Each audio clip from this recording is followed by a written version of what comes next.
Je suis très heureux de vous retrouver dans ce nouveau numéro du Buzz TV. Salut Sarah. Salut Damien. Allez, aujourd'hui nous accueillons dans ce studio un vieux routier des ondes qui a sillonné l'intégralité de la planète média. Sa carrière, il l'a commencé au milieu des années 60 alors que le général de Gaulle était président de la République et aujourd'hui, en 2024, il est toujours engoncé dans ce satané costume de Joker. Bonjour Jean-Pierre Foucault. Bonjour, comment allez-vous tous les deux? Ça va super. Général de Gaulle n'est plus là. Bah non, mais vous êtes encore là par contre. Oui, je suis encore là. Il faut se réveiller Jean-Pierre. Bah, par contre, vous êtes encore Joker. Dès que vous passez sur une émission, ça y est, vous êtes c'est Joker. la première fois que je suis Joker. Je n'avais pas été Joker avant. Vous n'avez jamais Donc été on m'a Joker. demandé de remplacer Thomas Hill à Europe 1 pendant 5 jours. Ouais. Ce que je fais, bien entendu. Il ne reste plus que demain et ensuite je repars en vacances. Donc c'est dans Culture Média tous les jours de 9h30 à 11h. Bien Vous sûr. assurez donc l'intérim le temps des vacances de Thomas Hill. Permettez-moi cette question teintée d'ironie, mais comment décririez-vous vos premiers pas sur Europe 1 ? D'abord, ce ne sont pas mes premiers pas. Parce Ça, que la c'est sûr. première fois que j'étais sur Europe 1, c'était en janvier 1967 Ah oui. pour animer une émission. Donc ce sont mes seconds pas. Ouais. Écoutez, c'est pas trop mal. Je ne me suis pas cassé la figure. Mais il faut dire que l'équipe de Culture Média est absolument géniale. Anissa qui est à mes côtés, remarquable. Donc ça se passe bien. Thomas m'a laissé les clés à un endroit très très propre.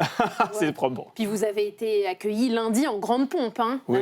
Dans la matinale d'abord de Dimitri Pavlenko, il y avait tout le monde de réuni. Pascal Praud, Sonia Mabrouk, enfin toute la grille. Et Yes. Cyril Hanouna aussi, qui était votre premier invité. Comment vous avez reçu cet accueil? Mais plutôt pas mal, parce que c'est plutôt sympathique quand vous arrivez quelque part. D'abord, c'est eux qui étaient demandeurs. C'est eux qui m'ont demandé pourquoi. Parce qu'un jour, Thomas, au mois de décembre, avant les Miss France, que je présente toujours, C'est vrai. avant que vous ne me posiez la question, On vous la posera à la fin de l'émission, bien évidemment. Thomas me dit, est-ce que ça vous manque la radio? Je dis oui, ça me manque un petit peu. Et quelques semaines après, Donat Vidal-Ravel, directeur général, m'appelle et me dit, puisque ça te manque, est-ce que ça te dirait de simplement remplacer Thomas pendant 5 jours? J'ai dit oui, parce que c'est rigolo, parce que c'est mon métier, parce que c'est du direct, et que j'aime le direct, j'aime la vie, et j'aime mon métier. Donc 5 jours pour qu'il puisse aller dormir tranquille en Espagne au soleil, ça me fait plaisir. Mais ça prouve, Jean-Pierre Foucault, que vous n'avez pas un ego surdimensionné. Parce que quand on a Non. la carrière que vous avez, ça doit être dur de se mettre dans les chaussons de Joker. Absolument pas. Absolument pas. Je fais une émission de radio, je fais 5 numéros d'une émission de radio. Pour moi, c'est une distraction, une récompense. Et vous l'avez rappelé, la première fois que vous avez animé une émission sur Europe 1, c'est en 1967. Est-ce que vous avez retrouvé l'ambiance de l'époque où le parfum est vraiment différent et n'a absolument rien à voir avec le Écoutez, siècle passé? ça n'a rien à voir. Ouais, complètement. Ça n'a rien à voir. Ouais. C'était en 1967, c'était rue François 1er, c'était Allo Alma 9000, boîte postale 150 Paris 8e. Non, c'est une autre langue. D'abord, c'est un autre siècle, c'est une autre langue, et puis les vedettes de l'époque n'étaient pas, bien entendu, les vedettes d'aujourd'hui. Moi, j'étais petit débutant. J'ai appris mon métier en quelque sorte à Europe 1. Et vous, en 2024, vous êtes toujours une vedette et on va en parler dans l'interview du Buzz TV, de votre arrivée dans Culture Média en tant que Joker. Il faut toujours le préciser. Mais tout d'abord, je vous propose de découvrir les news médias présentées par Sarah Lecoeuvre.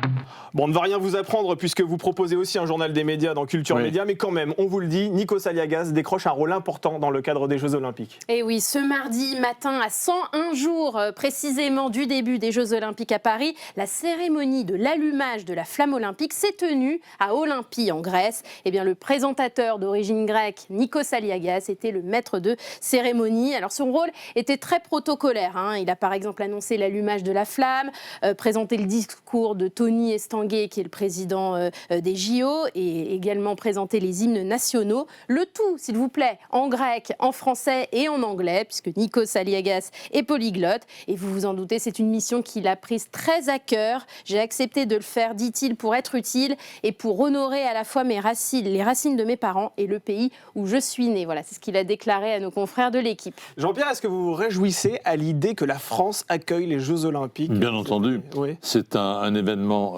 mondial qui a lieu tous les 4 ans et je pense que la France a loupé il n'y a pas très longtemps, il y a quelques années, l'opportunité de les faire, ces Jeux. Cette année, nous serons là et il ne reste plus qu'à faire confiance en nos sportifs. Oui. Paralympiques et autres. Et moi, je suis très confiant. Je suis très heureux d'accueillir également la Flamme à Marseille avec TF1. Oui.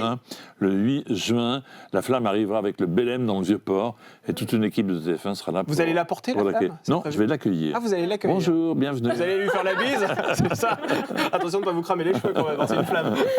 Allez, on poursuit avec Gilles Verdez qui dénonce la Légion d'honneur de Thierry Ardisson. Oui, parce que la semaine dernière, l'animateur de télévision a été décoré par Emmanuel Macron à l'Élysée, ce qui n'a pas été du goût de tout le monde. Une gifle pour l'écrivaine Christine Angot, mais aussi pour les actrices Judith Godrèche et Sarah Forestier qui ont soutenu cette tribune.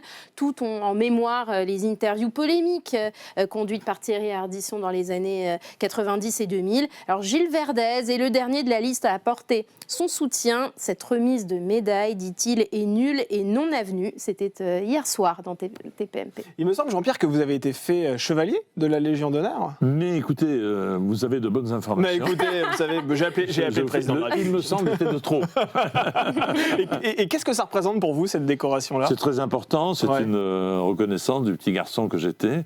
Le petit garçon qui était pupille de la nation, donc qui était adopté par la nation, et qui, après la mort de mon père, qui petit à petit a grandi, s'est débrouillé, aidé par sa mère, aux côtés de mes sœurs, etc. Et bon, c'est une récompense que j'ai acceptée bien volontiers et qui m'honore moi personnellement, mais surtout qui honore mon père et ma famille. Et vous l'avez reçu des mains d'un président de la République? Non, je l'ai reçu des mains de mon professeur d'histoire, qui était devenu maire de Marseille, Jean-Claude Gaudin. Jean-Claude Gaudin, absolument, effectivement, qui était le maire de Marseille. Allez, on termine ces infos médias, Jean-Pierre, avec le chiffre du jour, et c'est le 8. Oui, c'est le nombre d'anciens participants de Mariés au premier regard qui ont accepté de participer à un Que sont-ils devenus sur M6. On les a vus dans les saisons 5, 6 et 7, et tous reviendront sur leur expérience malheureuse ou heureuse, bien sûr, dans l'émission. Alors, il s'agit, pour ceux qui connaissent le programme, de Laure et Mathieu, qui vont bientôt accueillir un deuxième enfant. Il y aura aussi Pauline et Damien, parents aussi, et Cécile et Alicia. Oui, on est très heureux, Jean-Pierre, avec Pauline. Vous regardez cette émission, Mario? Bien sûr, je regarde tout. Est-ce que je mens ou pas? J'en sais rien. Ah oui, c'est ça. Vous regardez absolument tout. Mais est-ce que vous auriez pu vous marier au premier regard? Vous, célibataire? Pas. Non, jamais? Certainement pas. Ah ouais, certainement ça fait pas partie de... Il faut au moins attendre 2-3 regards. Ah oui, c'est votre deuxième et d'ailleurs, quel est votre secret de longévité? Parce que je crois que vous êtes en couple depuis pas mal d'années maintenant. Il y a 40 ans, je crois. Avec Evelyne. Je vis avec Evelyne, avec la même personne. Écoutez, on s'entend bien, on ne s'engueule pas. Elle respecte le travail que je fais. Je respecte la vie qu'elle mène. Elle aime bien ma fille, j'aime bien la sienne, donc tout va bien. Ouais, vous êtes une famille recomposée. Et je crois que la rencontre, en plus, est originale et romantique. C'est dans un avion. C'est dans un avion. Dans un avion, elle était hôtesse. Et moi, j'étais passager. D'ailleurs, l'hôtesse, on parle beaucoup d'elle en ce moment sur Canal+, car dans le documentaire GIGN, épisode 2, elle raconte comment elle a été détournée, qu'il y a eu un mort dans cette caravane en 1977. Elle a été la première personne qui a été menacée par le pirate de l'air et sauvée par le GIGN et Christian Proto. Donc à l'époque, elle vous a proposé une petite collation et vous êtes tombé sous le charme. Exactement. Elle m'a proposé une tranche du cake de sa maman. Ah, c'est pas vrai. Et j'ai accepté bien volontiers. Et je remercie encore sa maman car le cake était excellent. C'est ça. Vous nous disiez que vous l'aviez encore sur le ventre avant l'interview, mais c'est pas grave, je ne vous dirai pas la vérité. Allez, Jean-Pierre, si vous êtes à cette place aujourd'hui, c'est pour nous parler de Culture Média, émission dans laquelle vous êtes actuellement en remplacement de Thomas Hill. On en parle dans l'interview du Buzz TV.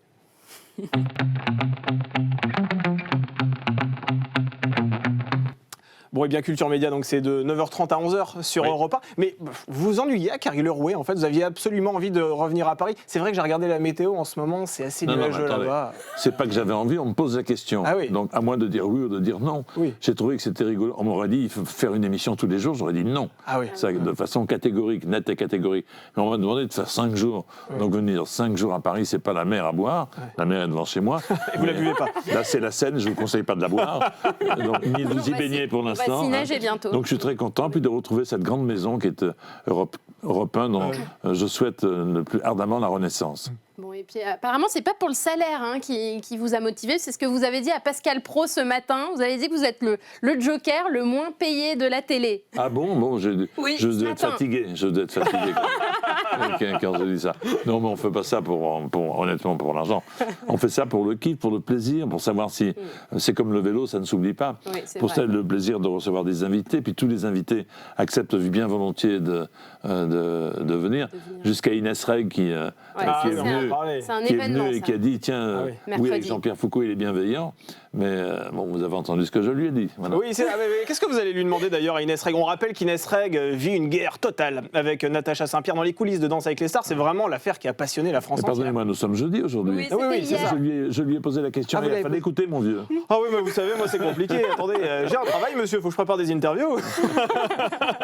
Alors c'est vrai que la radio a rythmé votre vie professionnelle pendant de très nombreuses années, des décennies. Mais malgré tout, qu'est-ce que vous avez ressenti lors du premier bonjour que vous avez prononcé lundi? Écoutez, le plaisir et le bonheur de retrouver l'exercice de mon métier, car c'est mon métier.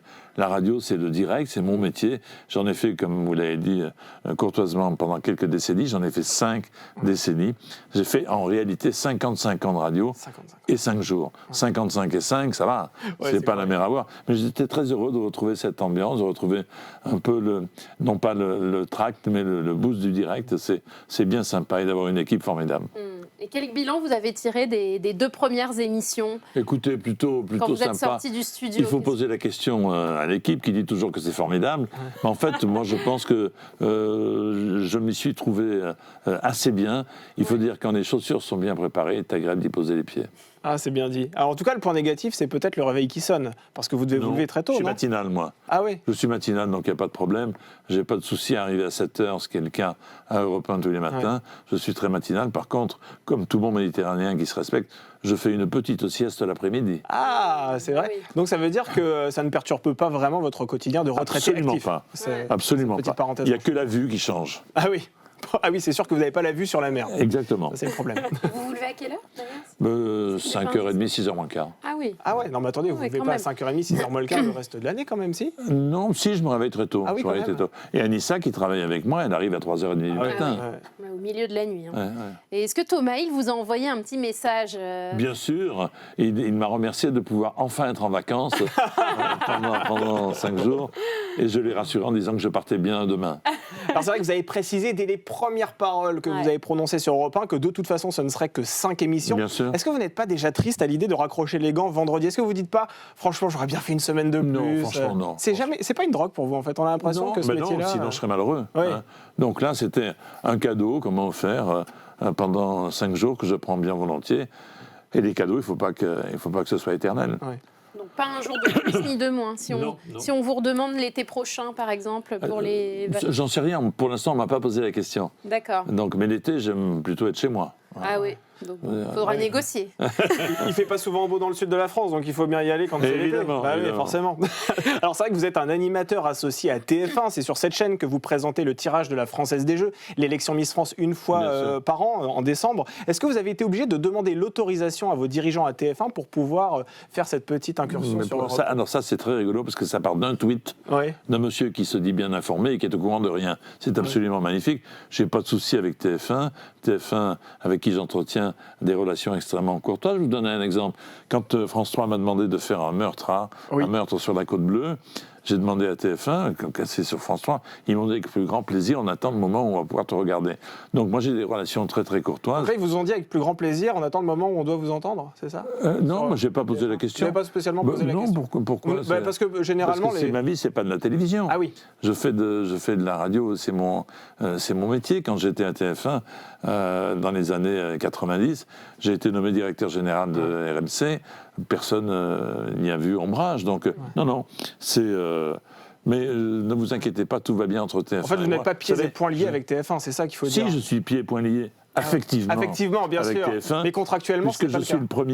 je suis le premier à avoir été engagé par TF1 en 1987, et quelques jours après, je suis toujours là et heureux d'y être, en confiance. Et vous savez comment ils ont réagi, la direction? Ils vous Non. ont envoyé un petit message avant? Il quand fallait ça a été vraiment annoncé réagir, non? C'est vraiment Non, un peut-être- événement capital. Ah, bah oui, oui. c'est un Ah, événement. oui. Ah, Le oui, retour oui, de oui, Jean-Pierre oui, Foucault oui. à la radio, oui, on vous confirme, c'est un événement. J'ai beaucoup parlé de TF1. J'ai reçu cette semaine Benoît Orcade, qui a été l'un des grands vainqueurs Les 12 coups de midi. Les 12 coups de midi. J'ai parlé de Jean-Luc Reichmann. On parle beaucoup de TF1. On a parlé de Danse avec les stars. Oui. Iris était là hier ou avant-hier. Donc tout va bien. Vous aviez Agustin Galliana qui a participé aussi à Danse avec les stars, dans les feuilletons de TF1 aussi. Effectivement. Alors vous avez confié... Donc au grand désespoir de vous chagriner, tout va bien. C'est dommage, on s'attendait à une autre réponse. Vous voyez, on se disait il va nous dire qu'il y a une guerre, mais non, pas du tout, il n'y a pas de guerre. Bon, très bien. Vous avez confié au Journal du Dimanche ce week-end que vous avez reçu de la part d'une personne d'ailleurs dont vous taisez l'identité, un message assez violent. C'est un appel anonyme. C'est un appel. C'est un SMS, c'est un appel anonyme, oui. Ah ouais. Alors l'appel dit la chose suivante. Allez sur la radio des fachos d'extrême droite à la sauce CNews et Bolloré. Quelle déchéance. Comment vous avez réagi à la lecture de... D'abord, j'ai mal réagi, parce que moi, je fais de la radio, je fais du divertissement, et je me pose pas la question de savoir chez qui je vais, pourquoi j'y vais, etc. Europe 1, pour moi, c'est une marque extrêmement forte, une marque de cœur. Et écoutez, maintenant, ce qui m'a déplu, c'est l'anonymat. Ah oui. Moi, j'aime bien qu'on me dise des choses en face et qu'on se dévoile. Donc, comme la personne ne s'est pas dévoilée, je n'ai que faire des propos qu'elle a tenus. Mais vous attendiez à ce que votre arrivée sur Europe 1 génère ce type de critique ? Non, ce type, une critique. C'en est une, il n'y en a pas eu d'autres. Oui, non, une critique. Si, de temps en temps sur les réseaux sociaux. Mais vous savez... C'est pas représentatif et c'est anonyme. Pipo 27 et Travolo 12, je m'en fiche. Alors moi, je suis Pipo 27 et Sarah, c'est Travolo 12. Le jour où une personne me dira en face ce qu'il pense, j'aurai grand plaisir à lui répondre. Sinon, on dit beaucoup de bien en face de vous, mais par contre, sur les réseaux sociaux, on y va, vous inquiétez pas. Et alors, lors de votre première émission, lundi, vous avez interrogé Cyril Hanouna, avec qui vous avez travaillé pendant 5 années sur RTL. Dans La Bonne Touche, on s'en souvient, c'était un duo mythique de la radio. Qu'est-ce qui vous a motivé à le recevoir pour la première ? Parce qu'il parle peu, sauf dans ses émissions, bien entendu, mais il se confie peu, etc. Et j'ai pensé que être le premier... Écoutez, le premier, c'est Cyril. Et le dernier, demain, ce sera Michel Drucker. Donc la boucle est bouclée. Je pense qu'il a accepté, bien entendu. Pour toi, mon JP, je viendrai. C'est vous qui avez fait toute la programmation, en fait, Non, si je j'ai pas fait toute la programmation. Enfin, j'ai donné un petit coup de main à l'équipe d'Europe 1 qui a bien programmé pour Cyril Hanouna qui est venu hier matin. C'était vraiment très, très sympa. Et puis, le comédien qui était à ses côtés, c'est Francis Perrin, un grand ami à moi. Et j'aime beaucoup Francis et sa famille. Donc tout va bien. Je me sens un peu chez moi. Il nous a confié qu'il allait vous rendre visite de temps en temps à Carrie Lerouet aussi. Oui, c'est exact. Oui, exact. Vous avez dit d'autres choses, mais on ne le dira pas. Alors, vous n'avez jamais rompu le lien que vous entretenez depuis des années avec Cyril Hanouna ? Mais non. Jamais. Non. On se voit moins, bien entendu. On s'est vu au quotidien pendant 5 jours, mais on se parle, on s'envoie des petits textos. On a une amitié fidèle, réciproque entre l'un et l'autre, et ça me fait très plaisir. Je suis content de son succès. Je ne pourrais pas vivre comme lui, c'est-à-dire que lui, il vit dans le conflit en permanence à cause des attaques qu'il génère, certes. Je ne pourrais pas, moi, être comme ça. Je lui ai posé la question, d'ailleurs, hier. Ça le dope, ça le rend performant, et tant mieux, parce qu'il est performant, et son émission marche très bien. Vous vous appelez souvent, d'ailleurs Non, on se parle par texto. De temps en temps, on s'appelle. Ouais. Il vous demande conseil, parce que vous l'avez... Il m'a appelé avant-hier il y a 3 jours pour ma seconde émission. On a dit ouais, super, continue, etc. Donc voilà, on s'apprécie. Ouais. Et évidemment, ça va faire réagir immédiatement sur les réseaux sociaux en disant comment vous appréciez ce tordu, etc. Eh bien oui, je l'apprécie. Et vous l'assumez, en plus. Et je l'assume, et c'est mon ami. Absolument. Alors, c'est vrai que vous dites que vous n'aimez pas vivre dans le conflit. Il vous est arrivé parfois de vivre des moments de conflit dans votre carrière ? On sait que ça peut arriver dans tous les métiers, bien évidemment, mais dans le monde de la télévision, qui est un monde quand même qui génère beaucoup de tensions. Très peu, parce que moi, je ne vis pas au milieu des conflits. Ouais. Moi, dans mon métier, je fais mon émission et je rentre chez moi. Donc, c'est pas ceux qui restent, etc., ceux qui génèrent des conflits, ceux qui cherchent la bagarre, comme on dit, ça ne fait pas partie de mon caractère. Donc, j'ai pas eu de conflit, pas eu trop de difficultés. Je dois dire que j'ai eu la chance d'être bien servi à la radio et à la télé par des concepts formidables. Et ça s'est toujours très, très bien passé. Vous pensez quoi d'ailleurs de ces conflits ? Il y en a malgré tout dans les médias, entre les groupes audiovisuels. Vous en avez été là, la victime collatérale dans votre message anonyme. Entre le groupe Bolloré qui est très critiqué, les groupes en général. Quel regard ? Critiqué par qui ? Observateur. Critiqué par, même par les politiques quand vous regardez. 3 élus et 17 personnes sur les réseaux sociaux. Peu m'importe. Vous ne rentrez pas là-dedans ? Je ne rentre pas dans dans ces conflits. Mais c'est vrai que vous êtes un animateur qui quand même a un recul comme rarement on en reçoit ici sur ce plateau. On a le sentiment, c'est vrai, que la guerre des chaînes est plus intense que jamais. Est-ce qu'elle a atteint aujourd'hui un paroxysme ou ça a toujours été le cas? Quand vous avez commencé votre carrière dans les années 60, est-ce qu'il y avait déjà cette espèce de guerre entre les chaînes, entre les... Il n'y avait qu'une maison et trois chaînes. Il n'y avait, Il n'y avait qu'une maison et trois chaînes. De fait, à l'époque, il n'y avait pas de guerre, Donc, puisque c'était Perfit qui était le ministre, il n'y avait pas de problème. La concurrence s'est installée avec la démultiplication des chaînes, mais ça, c'est la concurrence de marché. Oui. Ça me paraît assez normal, on essaie toujours d'être meilleur. Moi, quand j'étais à TF1, il y avait des émissions de variété toutes les 48 heures. Il y avait Drucker le lundi, moi le mercredi, le vendredi Sabatier, le samedi Sébastien. On se battait entre nous pour avoir les meilleurs invités, c'est normal. Mais cette émulation me semble assez saine. Et vous avez regardé d'ailleurs les commissions d'enquête parlementaire avec les différents dirigeants, à la fois de TF1 d'un côté, Canal+ de l'autre. Qu'est-ce que vous en avez pensé? Je vais dire ce que j'ai dit à Touche pas mon poste l'autre jour. Je trouve que c'était assez pitoyable. À part le président de la commission qui s'est bien tenu, le rapporteur a posé des questions à charge. Il n'écoutait pas les réponses, puisque pendant les réponses, il pianotait son téléphone. Donc j'aurais souhaité au moins le b.a.-ba de la bonne éducation. Absolument. Et c'est effectivement la question qu'on avait posée à l'époque à Quentin Bataillon, qui avait fait preuve de beaucoup de retenue vis-à-vis de son rapporteur, avec lequel il n'entretient pas forcément de bonnes relations. On l'a compris. Allez, il est temps pour nous d'aborder la dernière rubrique de cette émission, au suivant.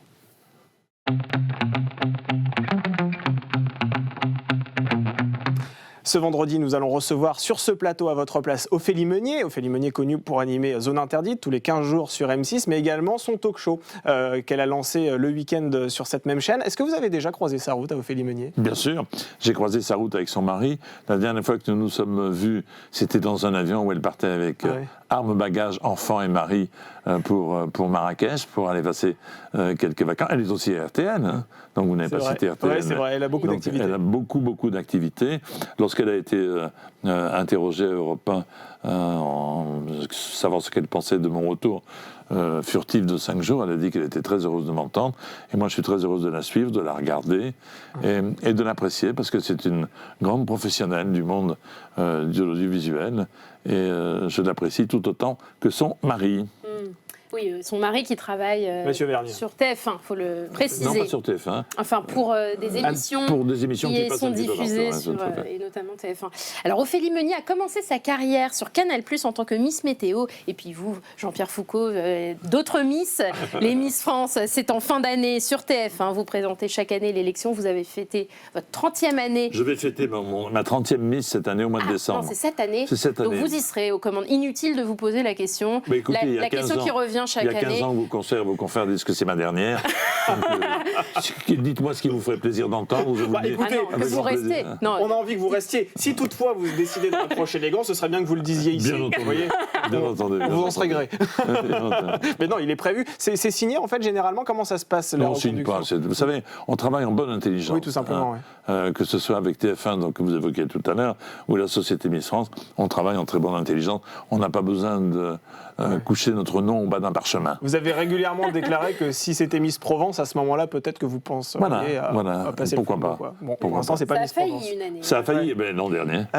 Oui, exactement. Sauf que c'est Ève Gilles donc, qui a été élue. L'an dernier, les gens s'en disent, ça y est, il va partir. Et non, vous resterez là pour l'année prochaine encore. Alors, c'est vrai que Ophélie Meunier, pour revenir à cette animatrice, elle fait partie de la nouvelle génération d'animatrices qui ont fleuri sur le petit écran au cours des dernières années.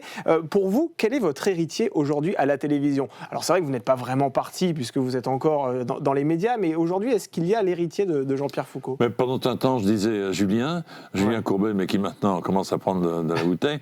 Moi, je dis que Cyril Ferraud est absolument formidable. Cyril Ferraud. Et il est absolument formidable parce qu'il a un talent, une niaque, une culture générale importante, la façon de faire. Il ne faut pas qu'il en fasse trop, parce qu'on en voit beaucoup. Il faut que France Télévisions fasse attention à ne pas l'user, en quelque sorte. Mais incontestablement, c'est un grand talent d'aujourd'hui et de demain. Et puis alors, on nous dit dans l'oreillette que qui veut gagner des millions va revenir pour les 25 ans, pour fêter son 25e anniversaire déjà. Est-ce que vous en serez, cher Jean-Pierre? Je serai candidat. Je serai Arthur qui va présenter l'émission, puisque c'est la société d'Arthur qui a repris le flambeau de qui veut gagner des millions. Ce ne sera pas Camille Combal. Peut-être, je ne sais pas. Je ne programme pas, moi on m'a invité. Moi je serai avec Jean-Luc Lemoyne en duo. Génial. Nous serons candidats tous les deux. et nous allons jouer pour l'association Ruban Rose pour les femmes qui souffrent du cancer du sein. Et nous sommes très très heureux. Et ça va être un grand barnum. Et j'espère que l'émission va fonctionner. Vous ne vous quittez plus avec Jean-Luc Lemoyne. Jean-Luc Lemoyne qui est également dans Culture Média sur Europe 1. Vous allez reformer ce petit duo. Quel conseil vous donneriez à Arthur dans le cadre de cette émission ? Aucun. Oh, c'est Arthur. C'est quand même vous le taulier sur cette émission, pardon. Vous l'avez animé quand même pendant des années. Est-ce qu'il y a un ton à adopter quand on dit est-ce que c'est votre dernier ? Non, mais il sait très bien. Il sait très bien, il connaît parfaitement son métier et je n'aurais pas l'outrecuidance de lui donner des conseils. Vous êtes bien trop élégant, cher Jean-Pierre Foucault.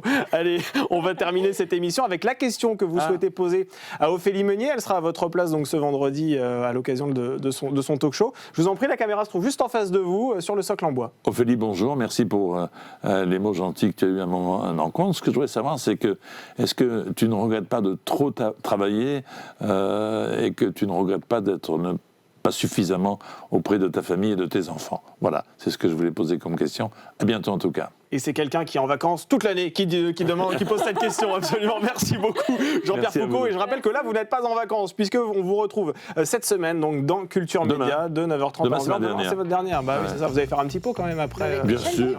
Avec Michel Drucker. Avec Michel Drucker. Avec modération, bien évidemment. Hein. Mais bon. Évidemment. Voilà. Allez.